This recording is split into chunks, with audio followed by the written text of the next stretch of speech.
Hey, what's going on, guys? Coach Andrew and Coach Kata here from Prodigy Fitness, and today we have your ultimate deadlift checklist.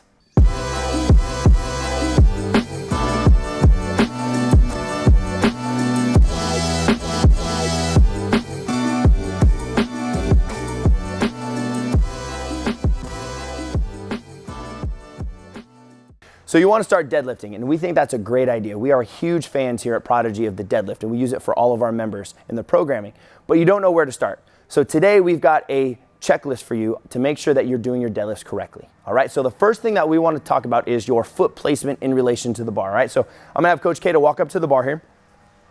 So what we see initially with people is that their feet are a little bit too far away from the bar, or their shins are too far away, okay? So the farther the bar is away from your hips, the more stress that you're potentially gonna put on your back. So we wanna walk your shins up to the bar, and you'll notice Coach Kata's shoelaces are in line with the bar, okay?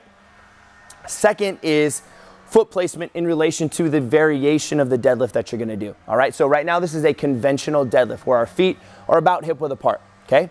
So if you want to give sumo deadlifts a shot, for example, right? So we're gonna widen out your feet a little bit for a sumo deadlift. Now, if you're into powerlifting, right, you may see kind of a super wide sumo deadlift, okay? So Coach Kata's gonna widen his feet out, all right? And that's where our feet are gonna be positioned. Now, for most normal, kind of average everyday people who aren't competing in powerlifting, we actually will do sumo deadlifts with a modified foot placement. So we're actually gonna bring your feet in a little bit.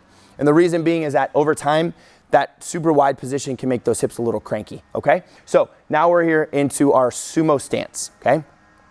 Our third step in the checklist is hand placement. Now this is gonna be dependent upon what variation of deadlift you're doing. But if we stay here in the sumo deadlift, we're gonna grab onto the bar right on the inside of your legs, okay? The wider you go with the bar, the better in terms of your grip, because the more control you're gonna have over the bar. So you'll notice Coach Kata is gonna be right, elbows right on the inside of his knees, okay?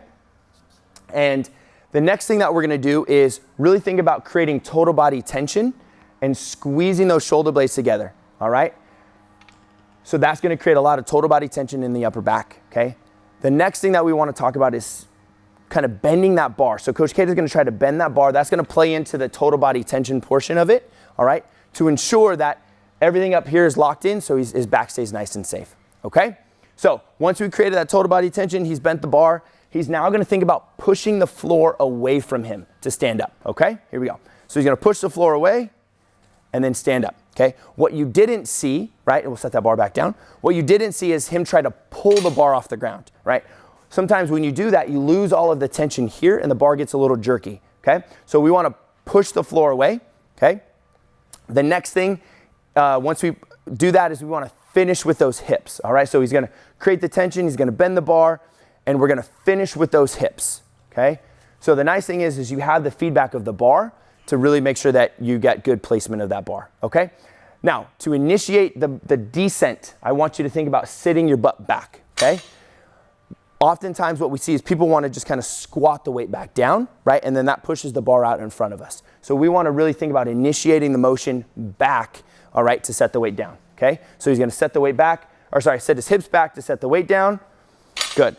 Now the last thing that we want to do is if you're doing multiple reps of the deadlift, we want to talk about kind of gently tapping the weight to the ground. Now, there's two schools of thought on this, and this is for a different video. We won't get into that, but whether you want to kind of tap and go with the deadlift or you want to kind of stop and reset with the deadlift, like I said, different video.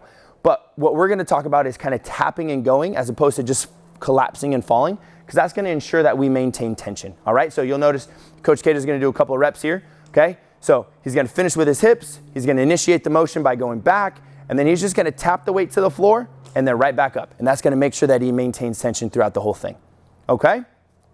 All right, so there is your ultimate deadlift checklist. I know that was a lot, so if you need to go back and watch that video again, please do so, all right? As always, if you have any questions, don't hesitate to reach out. We'd be more than happy to answer them for you.